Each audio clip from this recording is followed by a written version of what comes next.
Muito bem, pessoal, para terminarmos então as enfermidades do trato respiratório, infelizmente nosso tempo é curto, a gente não pode falar de uma série de outras enfermidades, mas que também são menos frequentes, menos importantes. Acho que as mais importantes, fundamentais, vai dar para a gente abordar aqui. Então a gente vai falar das pneumonias bacterianas agora, né? As famosas pneumonias bacterianas, tá? Existe uma ampla variedade de micro-organismos que podem acometer o pulmão de cães e gatos. É importante frisar que gato tem muito menos pneumonia do que cão, tá? Elas são bem mais comuns em cães, embora o gato também possa desenvolvê-la. Então, estafilococos, streptococcus, pseudomonas, escherichia coli, pasteurella multocida, bordetella bronchiséptica, e vai uma lista enorme aí de bactérias que podem acometer o trato respiratório. Então, é um tanto quanto imprevisível qual micro-organismo que vai estar envolvido naquela pneumonia bacteriana. Inclusive, micro-organismos anaeróbicos podem acabar, embora pareça um contrassenso, um paradoxo, pode sim haver infecção anaeróbica pulmonar, tá joia, pessoal? Mas uma coisa é importante, guardem bem isso, é fundamental, tá? Quando a gente está falando de pneumonia bacteriana no cão, no gato, normalmente, na imensa maioria das vezes, a gente está falando de uma pneumonia bacteriana oportunista. Tá? Então, quase via de regra, para haver uma pneumonia bacteriana, tem que haver algum fator de base que permita ou que favoreça o estabelecimento desta pneumonia bacteriana. Professor, dá exemplo? Vamos lá. Então, um exemplo importante é a pneumonia aspirativa, né?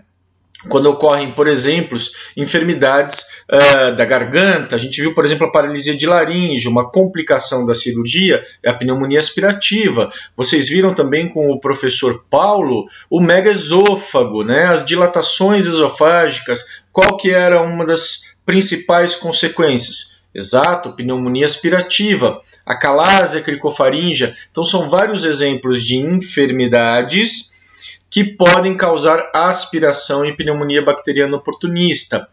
Broncopatias, acabamos de ver a bronquite crônica canina e vimos que uma das principais complicações é a pneumonia bacteriana oportunista, não é? Infecções virais, por exemplo, as infecções que causam a traqueobronquite infecciosa, adenovírus do tipo 2, parainfluenza vírus, o vírus da sinomose é um importante causador de pneumonia viral que frequentemente cursa com pneumonia bacteriana oportunista. Imunossupressão sistêmica, por exemplo, quimioterapia, é uma das principais preocupações em pacientes que estão recebendo quimioterapia. Esses quimioterápicos, em sua maioria, são citotóxicos, causam citopenias, neutropenia é importante. Uma das principais preocupações é a pneumonia bacteriana. É normalmente um dos focos sépticos principais que ocorrem nos pacientes com grave neutropenia decorrente de quimioterapia. Então, aí para citar alguns exemplos de infecções bacterianas pulmonares oportunistas e seus fatores primários, então. Só para deixar claro que existe a situação em que a bactéria pode ser primária, ou seja, não tem nenhum fator, e aí ela primariamente acomete o trato respiratório e os pulmões. Um exemplo clássico é a bordetella bronchiséptica em cães normalmente abaixo de 1 ano de idade. Eu falei isso com vocês em traqueobronquite infecciosa. A bordetella é um exemplo de patógeno pulmonar primário. Outro exemplo, Streptococcus equi, que causa garrotíleo no equino, também pode causar pneumonia primária no cão. Mas são exceções, vocês têm que saber, principalmente, guardar isto. Pneumonia, em geral, é secundário. Show? Seguindo em frente, então, quando, professor, eu devo suspeitar de uma pneumonia bacteriana? Quais são os aspectos clínicos de um animal com enfermidade bacteriana pulmonar? Então, a tosse é muito emblemática, ocorre na imensa maioria dos cães com pneumonia bacteriana, mas diferente das doenças das vias aéreas, bronquite crônica, broncomalácia, colapso de traqueia, aqui você espera sinais sistêmicos constitucionais, como, por exemplo, apatia, hiporexia. Pode haver, então, também comprometimento da função respiratória, com dispneia, taquipneia, intolerância ao exercício. Pode haver secreção nasal mucopurulenta associada, embora não obrigatória. Então, normalmente a tosse, ou frequentemente, a tosse vem acompanhada de outras características clínicas, principalmente remetendo à enfermidade sistêmica. Do ponto de vista diagnóstico, novamente, o precioso exame radiográfico, né? O que esperamos? Vocês já viram comigo na bronquite crônica. A gente espera, classicamente, um padrão alveolar, que é aquele padrão que traduz milhares de alvéolos preenchidos com exudato purulento. Então a gente começa a ver aquelas manchas radiopacas, frequentemente com a presença de broncogramas aéreos, não é? Que vocês aprenderam com a professora Viviana. Classicamente, esse padrão é crânio-ventral, mas isso nem de longe é obrigatório, tá?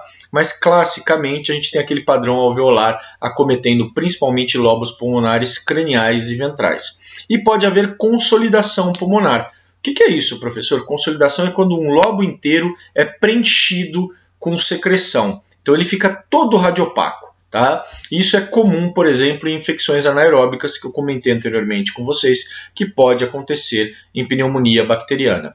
Do ponto de vista laboratorial, pode acontecer alteração hematológica, principalmente leucocitose por neutrofilia com desvio à esquerda, portanto aumento de células jovens, bastonetes, e pode haver toxicidade de neutrófilos, por exemplo, corpúsculo de Dowley. Tá, joia? Tudo isso, pessoal, dá um forte embasamento no diagnóstico. E confesso para vocês que, na imensa maioria dos casos, a gente trata baseado na avaliação clínica, avaliação laboratorial e radiográfica. Tá?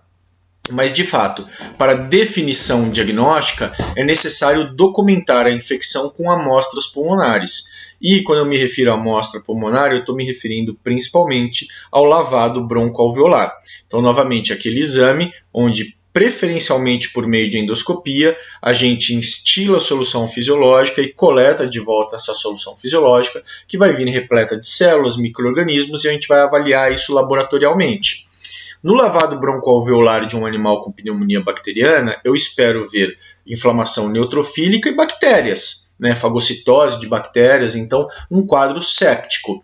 E a cultura do lavado broncoalveolar normalmente determina o patógeno e a sensibilidade antimicrobiana, tá joia? Mas, pessoal, sendo bem prático para vocês, novamente, na maioria das vezes esse exame não está disponível e, como primeira abordagem, também ele não é necessário na pneumonia. Eu acredito que vocês conheçam muitas pessoas que tiveram pneumonias e elas foram tratadas com base nos achados clínicos e radiográficos. Ninguém suspeita de uma pneumonia e faz um lavado broncoalveolar com endoscopia de primeira conduta, porque tem que anestesiar, porque é um procedimento que traz risco, porque tem custo, né? Então, normalmente, a gente tem uma suspeita, um diagnóstico presuntivo de pneumonia bacteriana e tratamos. Normalmente, quando esse tratamento não responde apropriadamente, quando o paciente não responde, melhor dizendo, apropriadamente, fica indicado, sim, o exame de coleta de amostras pulmonares, tá? Lavado broncoalveolar com cultura, com citologia do líquido para determinar o patógeno e a sensibilidade aos antimicrobianos. Tudo bem, pessoal? Espero que tenham entendido bem essa questão diagnóstica das pneumonias bacterianas. E lembrando sempre que a gente tem que ficar atento ao fator primário, né? Se existe a pneumonia bacteriana, provavelmente existe um fator primário que tem que ser investigado. Show? Então está aqui um exemplo clássico, né, de radiografia de pneumonia bacteriana, tá? Então este aqui é um paciente poodle de 8 meses com sinomose, tá? E nesse paciente, então, a gente observa os lobos pulmonares craniais e ventrais totalmente radiopacos. Então dá para perceber aqui, inclusive, o contraste do coração e do pulmão, né? O pulmão está bem radiopaco porque ele está todo preenchido, toda essa área aqui que eu estou circundando com a seta está preenchida com secreção. Por isso está todo radiopaco, quando deveria estar o quê? Radiolucente com a presença de ar, né? A característica normal do pulmão. E eu vejo aqui, estão vendo esse túnelzinho radiolucente que se ramifica? Isso são brônquios. Isso é o famoso broncograma aéreo. Por que eu estou vendo então esse brônquio com ar? Porque ao redor desse brônquio estão milhares de alvéolos preenchidos com secreção. Então há um contraste entre a secreção radiopaca e o brônquio radiolucente. Este é o achado que chamamos de broncograma aéreo. Tenho certeza que vocês já viram com a professora Vivi no radiodiagnóstico, e ele é clássico, então, e indicativo de um padrão alveolar. Embora ele chame-se broncograma aéreo, ele representa um padrão alveolar. Tá joia, pessoal? Recomendações terapêuticas. Não precisamos nos deter muito aqui nesse slide, porque já vimos isso na bronquite crônica canina. Casos brandos, ou seja, aquele sem dispneia grave. O animal não está desaturando, está mantendo a oxigenação, está mantendo a saturação dele, né? Tem que medir com oxímetro, evidentemente. Ele está estável do ponto de vista clínico, a terapia domiciliar pode ser levada a termo, e aí os antibióticos que podem ser utilizados envolvem amoxicilina clavulonato, é o que eu utilizo como primeira linha de tratamento, mas eu pus outras opções para vocês. Cefalosporina de primeira geração, sulfa com trimetoprim, são exemplos de antibiótico que têm um espectro amplo e que podem ser apropriados aí para tratamento de pneumonias bacterianas em domicílio. Quadros graves, o paciente deve ser internado e tratado com antibiótico intravenoso. Então, novamente, as nossas opções aí, né? Uma cefalosporina de terceira geração, como a ceftraxona, ou associações de cefalosporina com fluorquinolona, cefalotina com fluorquinolona, ou cefalotina com gentamicina. Todos são por via endovenosa. Ampicilina com sulbactam, com ou sem a fluorquinolona. E, novamente, frisando que o meropenem é reservado apenas para quadros sépticos, quadros muito graves, tá? Não utilizar indiscriminadamente. O meropenem é um carbapenêmico, é um antibiótico que tem muito pouca resistência bacteriana a ele, então não devemos abusar da sua utilização, tá? Utilizar em quadros em que tenha a indicação. Se você não lembra dos carbapenêmicos, dá uma revisada, vai lá na literatura, dá uma olhadinha nisso aí, que é importante para a tua vida profissional, tá bom? Bom, outras recomendações terapêuticas, né? Eu falei para vocês que o lavado broncoalveolar é indicado em pacientes que não respondem à terapêutica, em geral, no mínimo em 72 horas, tá? Para observar uma melhora clínica. Se não há, é bom investigar, fazer a cultura e o antibiograma, tá? E rever o diagnóstico se ele não melhorar em até 72 horas. A duração do tratamento, pessoal, vai depender da doença de base, muitas vezes, tá? Então, quanto tempo eu vou utilizar um antibiótico? Num paciente com bronquite crônica e bronquiectasia, em geral, o tratamento é por no mínimo 4 semanas, podendo se estender por até 6 ou 8 semanas. Mas se for uma pneumonia secundária, por exemplo, a um vírus, uma traqueobronquite infecciosa, 2 semanas de tratamento em geral são suficientes. Então vai depender muito do quadro de base desse paciente, tá? É variável por este motivo o tempo de tratamento, mas em geral não inferior a 14 dias. E para terminarmos então as pneumonias bacterianas, outras recomendações que são muito importantes é a hidratação das vias aéreas, e a melhor maneira de hidratar via aérea é manter o paciente hidratado. Então, fluidoterapia é importante, tá? Manter a hidratação é ponto fundamental. Vias aéreas desidratadas são um verdadeiro desastre, porque o muco fica espesso, o epitélio não consegue mais mobilizar as secreções apropriadamente, então tem que manter a hidratação. Diurético, nem pensar nesses pacientes. É um erro comum e que não deve ser realizado. Bacana? Nebulizações podem ajudar a fluidificar as secreções respiratórias e facilitar então a expectoração.